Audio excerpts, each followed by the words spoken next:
welcome to the Pitch of Discontent. Owen here with a special on-ground interview. We have Mr. Ben Jorgensen from Armour for Sleep. Hello, sir. How you doing? Good, man. Thanks for having me. Thank you so much for making time for this, man. We were just talking about the stuff you're getting up to on tour. Tell us what your day's been like. Today? Yes. We had a wonderful. We flew in from Adelaide last night, so we landed pretty early, maybe at like 10 a.m. So it was too early to come to the venue. So we just kind of explored the city a little bit. We went out to the river, crossed over a couple bridges. That's awesome. Took a bunch of selfies. Excellent. Looked like Love that. Tourists. Yeah. Yes. Good stuff. But yeah, had a nice day. That's awesome, man. I love that. I kind of want to start there. So like, this is your first time in Australia with the full band. Yes. And I would say, as a fan, that is a long time coming. Yeah. What's the feeling in the camp, finally getting to be here and play these songs? It feels awesome. We're just super grateful to get to do this. Yeah. And, it wasn't in the cards for us back in the day. I think when we were, first doing our thing, when we came up as a band, the option of coming to Australia was just, maybe bands didn't come over as much, or if you did come over, you needed to be at a certain level. And back then we were not at that level. Yeah. We've kind of been going at it again since, I don't know, maybe 2022 or something. Yeah, it was like right after the pandemic. Right after the pandemic, because I did a new album based on a bunch of stuff that I went through over the pandemic and kind of ramp things back up again. So to be here and to get to come to Australia for the first time as a full band is, we're grateful for it. I mean, me personally, I'm super grateful to be able to do this now, and it's just amazing. But I'm sick of trying so hard.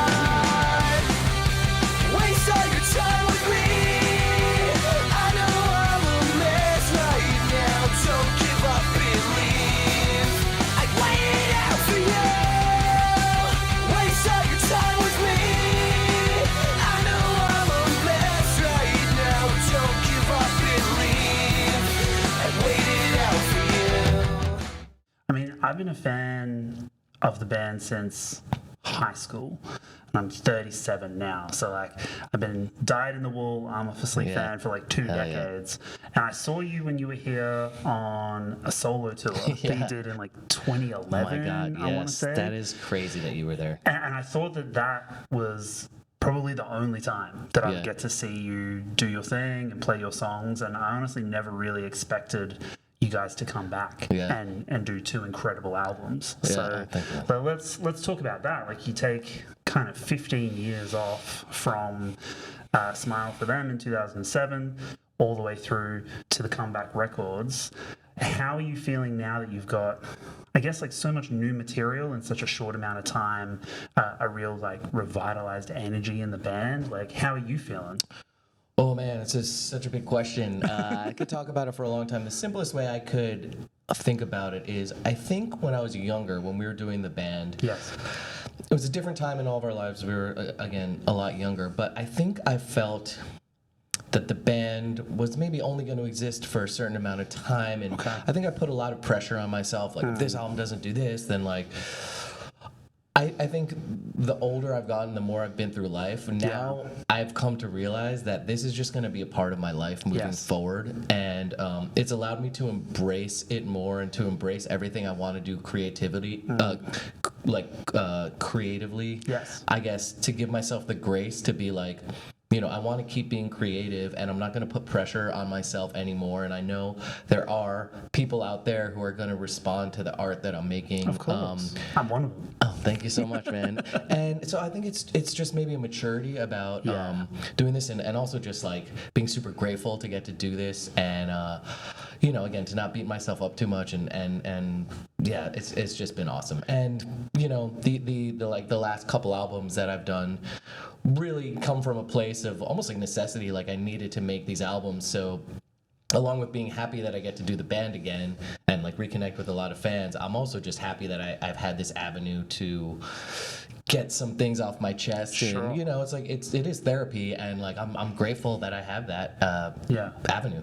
Yeah, 100%. I think to kind of speak to the Asian kind of component there, like, I feel like in your youth, and I certainly felt this way, like you put a lot of pressure on yourself to achieve certain goals or milestones or whatever, and oftentimes the stakes feel very like life and death in that moment, and then you get through a little bit more life, have a couple of knocks, you go through some actual like trials and tribulations, and you look back on that time then and you're like, man, the stakes weren't that high. Like I could have just soaked it up and enjoyed it a little bit more. And I feel like what I hear on these records that you're putting out now is still the Armor for Sleep sound, but it feels so confident and self-assured and just like creatively fulfilled. One of the richest elements of the band, and one thing that I love about your songwriting, is like the narrative storytelling component. And I feel like you've really embraced that on both records. So talk to me about that. Like you've mentioned therapy, you've mentioned getting stuff off your chest. How do you take what Ben, the person, is going through and turn that into Ben, frontman for Armor for Sleep, up on stage singing those songs? Man, I could answer this question a lot of different ways. I guess the way that I'll choose to answer it is really all of those songs, everything that I do when writing a song comes from like a moment of inspiration where I'm thinking about something in my life, and a lot of times I'll think about a situation in my life and I'll have a metaphor in my head, like this is like a story of this kind of thing, and then I'll just be like, it would be really cool if I could write a song like existing in that metaphor. So really, it's just that process of wanting to be creative and talking about like being more mature. It's like having confidence that like if I see that through, someone will think it's cool. Like I don't think it'll be maybe everyone on the planet, but like, you know, so it'll resonate with your audience, you know, like the people that come to your art with that kind of expectation. And whereas before, when I was younger and wanted different things, I was like, maybe if I do the weird thing, it won't be understood by so many people, so like let me simplify it. Now I'm like, no, you know what I mean? Like I'd rather do the most creative thing possible, and like again, it's not going to be for everyone, but like no band is for everyone. You know what I mean? Even Taylor Swift, the biggest artist in the world, think of how many people don't like it. But like, does she care? You know? I'm not a real big Swiftie, but I mean, respect to her. Do you think? She's got plenty of people in her camp, you know what I mean? But no, I agree with you. Like, you can confidently do you and do what you do best, and it will find its audience. And you guys have been proving that record after record for, what, 25 years now is how long the band's been kicking around?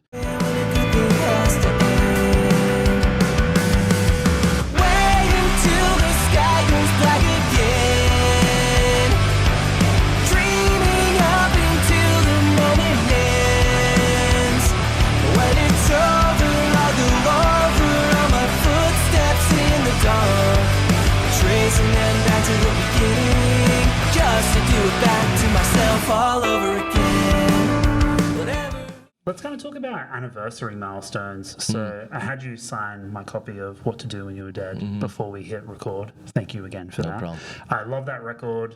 I think it's your seminal classic record, the one that I think most people gravitate to. And we're in this weird kind of nostalgic point in time where all of those bands that had their break in the 2000s are now hitting these anniversary milestones. So what's it like for you to put out new music and be in these creative modes that we've been talking about, but also having to get up on stage and sing 20-year-old songs? Like, is that an awkward thing for you? Does it take some compartmentalization in your head, or do you just get up there and rock it? Well, the one thing that I'm very fortunate about, and I'll just speak for myself personally, is that, like, for instance, What to Do When You're Dead, which is an album that I wrote when I was, 18 years old. That's crazy. Actually, maybe I was like 19, because I remember being in the studio when I turned 21 on that album. So a lot of it was written when I was 19. But the fortunate thing for me is that I wasn't like pretending to be anyone else at that time, you know? And so like, in a weird way, even though it feels like another lifetime ago, I still am proud of, that. Sure, maybe with a few years of experience, I would have like tweaked this and this and this, you know what I mean? But like overall, I'm lucky that like the album that we're most known for wasn't like a joke album that I have to be like, oh my god, I'm gonna have to get up on stage and play the clown songs or whatever. Dance, monkey, dance. Yeah. So very fortunate for that, and you know, I feel like I hear a lot of bands in interviews talk now, and they seem to have some regret that like the new albums aren't instantly, you know, like fan favorites like the ones that fans grew up with. And to me, you know, I respect the fact so much that people grew up with these albums and how much reverence they have. Yeah. And I do not hold it against anyone that like people haven't memorized every single song off an album that we put out like 2 weeks ago. Like that's just not how it's gonna work. Of course. So you know, I feel just like super pumped whenever anyone comes up to me and says, you know, they grew up with this album or they want to talk about it. Like how can you not appreciate that? Yeah, I did an interview the other day with Bo and Cove from Seosin, because Seosin and Census Fail are kind of doing the rounds here at the same time.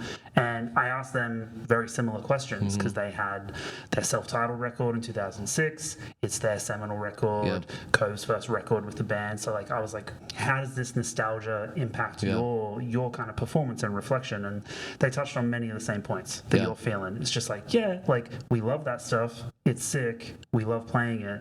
But also, like, it's okay if people want to hear other shit too, because like we're a band, we like playing other songs. So like we can do both. Yeah, exactly. Yeah, and you know, I know bands that just tour off old albums and haven't put out a new piece of material since then. Yeah, and I'm stoked that we are continuing to put out new music, you know. Oh, thank you. But yeah, because I think if we didn't, I would feel lame being up there.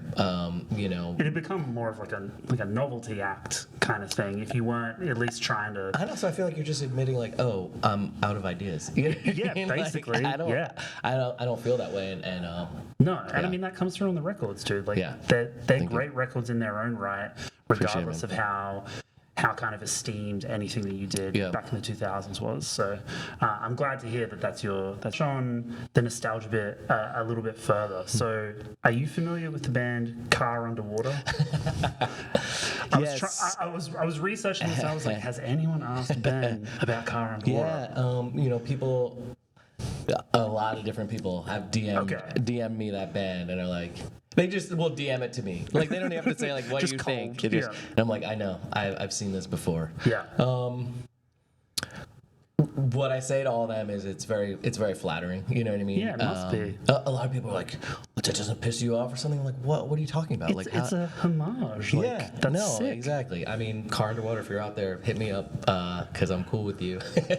Do a feature. Sing on a Car Underwater song. I mean, that would be crazy. Yeah, to me, it kind of makes, like, I remember growing up, there were, in the hardcore scene, like, a ton of different bands that were named after like various Minor Threat songs. Of course, yeah. Like, it's like a rite of passage to kind of like wear your influences on your sleeve, right?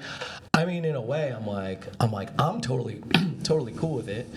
I hope they're not gonna regret it at a certain point in time, because like it's almost like they've gotten like a tattoo like across their forehead. You know what I mean? And like I hope we stay cool enough to like do them justice as they go down the road, because they're forever tied. Like, let's say they become the biggest band in the world. In 20 years from now, they'll be like, oh yeah, it's from that band over for six. Unless Car Underwater was a completely random name that had nothing to do with our song. Look, but so I found them through just like random chance on YouTube. My algorithm obviously like served it up, and it was on the little sidebar. So it was like a tiny little thumbnail. I saw Car Underwater, and immediately I was primed. I was like, I'm asleep. Yeah. And then I looked and I was like, that's not the Car Underwater video. The thumbnail is different. And I was like, what is this? I click on it. I hear their song, which is sick and clearly inspired by your sound and that whole era of time. And I was like, okay, I get what they're doing. I get the reference. I get the homage. I'm on board. Yeah, this rocks. Cool. So hell yeah. Stoked for them. And I saw they're playing. I think it's a little festival or show with Bring Me the Horizon in England. And Static Dress, another great band. Okay, I'm not sure if you're familiar with them. I'm not, but I'm friends with Rollo Tomasi. Okay, the great singer band. Eva. Yeah, she's actually my best friend Jesse's wife, and Eva's awesome. So I'm a big fan of Rollo Tomasi. Yeah, shout out Rollo. But Car into Water is right under Rollo Tomasi, and I'm like, hell yeah, Armor representing a little bit, I guess. Yeah, sick. Yeah.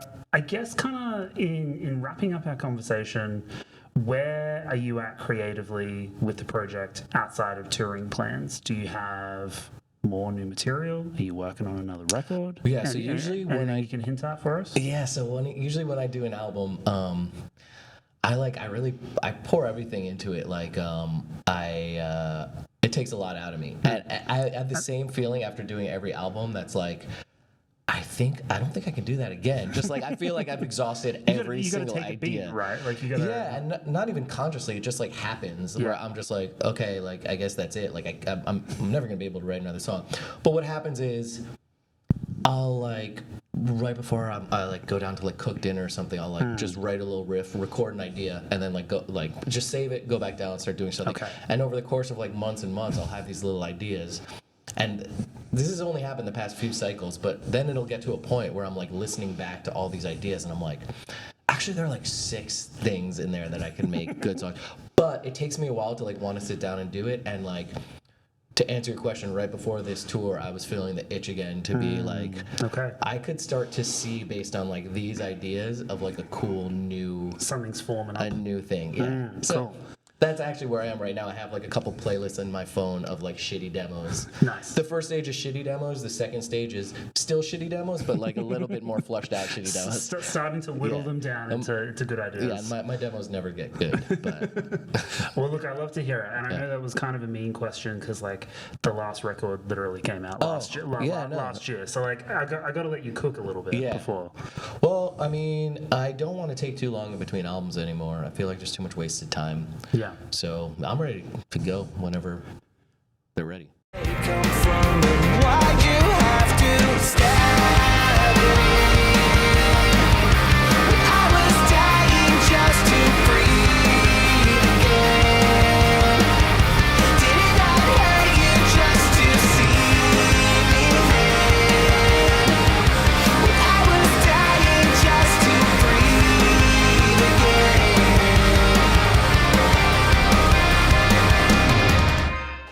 Question for you as we wrap up this little mini chat here. Speaking of albums and mean questions, can you rank Armor for Sleep records for me? There's only 5, so like it's nice and easy. Oh man, well, and you can do this in any kind of like theme that you like fun ones to play, what you think are the best records. Like you give me whatever comes to you. You know, my gut instinct is to like not answer the question, but I'll answer it. Thank you. So because we just came out with a new album, I'm gonna have to plug the new album and say that's There's No Memories, my favorite one. Yeah. I do genuinely think it's a cool album. I listened to it this morning and I mean, like, I bumped it a whole bunch on release day, and then I went back to it in kind of like preparation for this chat, and I was like, man, there's some heaters on this record. Thanks, man. Especially like the back end. I feel like the side B of the record is my favorite for sure. Thanks.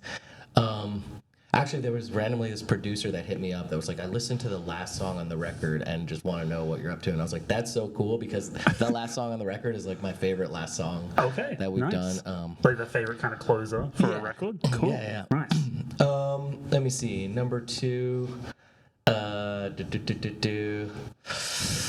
guess I'll put What to Do in Your Dead up there. More for like I think the album is cool and like I'm so thankful for Machine, the producer, who helped us follow through our vision of like wanting to make this story. But I think I love that album so much because it's meant so much to so many people, and in some ways has like transcended our band. Like some people like that album more than they like our band, and you know what I mean. It's become bigger than me. It's become bigger than us, and just you know.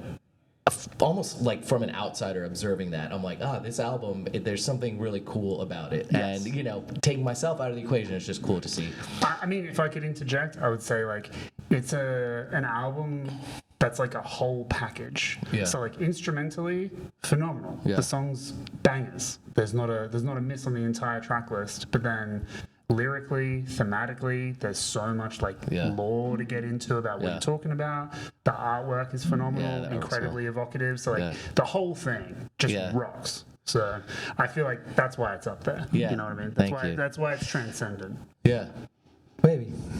But, all right, not to take too long. So number 3, I would say, is the Rain Museum. I think I could talk about that conceptually a lot, but I think it's so important to me because it came from a really messed up place in my life, and I needed to. It's the darkest record. It's pretty dark, yeah.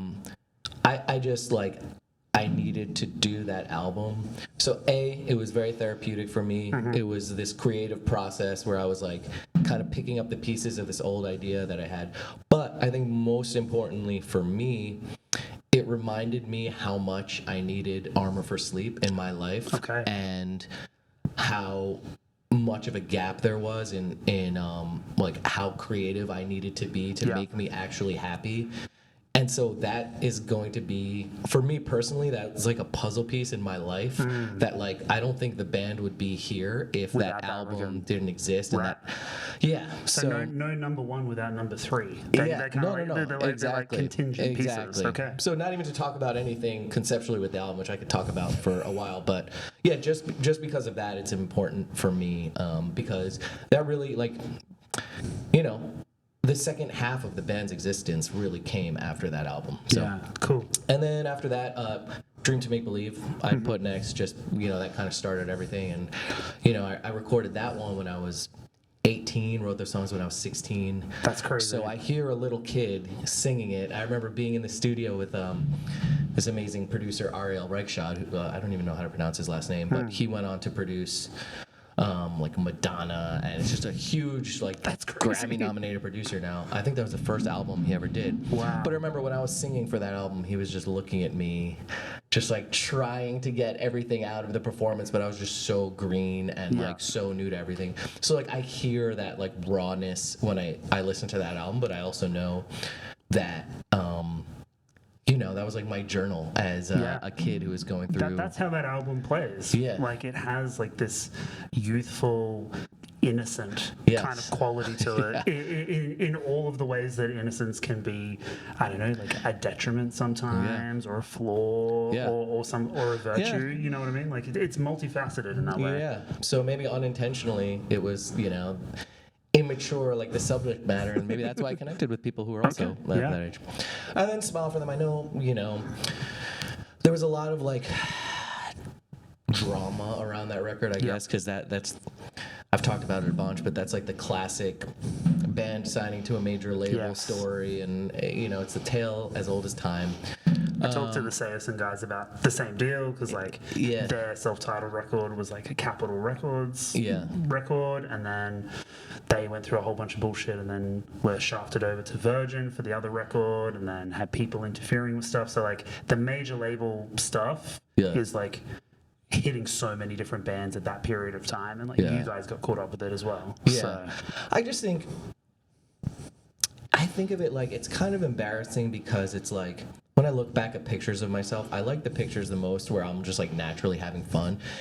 When I see pictures of myself where I'm like trying to do some cool outfit and like some like cool hairstyle, it's like, oh, I know that's the night I was going out and trying to look cool, but it just wasn't working. And like that major label album, I look back and I just remember that time of like so many people being like, you guys are gonna be the next Blink-182, and like, you know, that just clouds my judgment of how I hear that album. I know, you know, there are some honestly good songs that we all worked really hard for. Thank you so much. Some of my favorite Armor for Sleep songs on that record. Like, Thank you. It's a good record. Thank you. Yeah. But, you know, just in terms of like where we were at the time, where the music industry was, it's just that picture of like trying to do too much. It's a tumultuous record. Yeah, I feel that. So again, it's like I feel like it's still one of our children, but just we try and leave them out of the photos sometimes. So in my phone, in the car before I like showed up to the venue, I was like going through my prep questions. I hit the ranking questions and I was like, nah, I don't know if Ben's gonna do that because it's kind of a shitty question. My instinct was to not. I was like, it's kind of a shitty question, but throw it out there anyway. And then I like tried to guess what your ranking would be, and I got 4 out of 5. Oh, which were you wrong about? I thought that maybe Smile for Them would be higher, but I wasn't entirely sure. So I got the top 3 though. Okay. So yeah. Hell yeah. Yeah. Good job. Stoked on that. Ben, we're gonna wrap things up here. I can hear the guys sound checking in there, so we've got limited time. Thank you so much for coming on the show. Yeah, thank you so much. And thank you sick. for everyone who watched. Yeah. Hell yeah. Cool. Thanks, you, brother. Hello, Owen popping in to say, please sign up for the TPD Patreon. This is what helps us keep the lights on and keep the show going. The link is at the bottom of your screen right now, patreon.com/tpdpod. All of our patrons get exclusive access to Side B of our roundup episodes, so you get a few extra tracks, as well as our feature album discussion and the full show experience. Our patrons also get exclusive access to behind-the-scenes, off-the-cuff chit-chat from all of our guest episodes. But the patrons are the ones who make all of this happen. For as little as $5 a month, you can sign up to the TPD Patreon, and it really helps us out, really helps us keep the show going. So shout out to all of our patrons, shout out to our executive producer patrons, you're the real ones, and thank you so much for watching the show.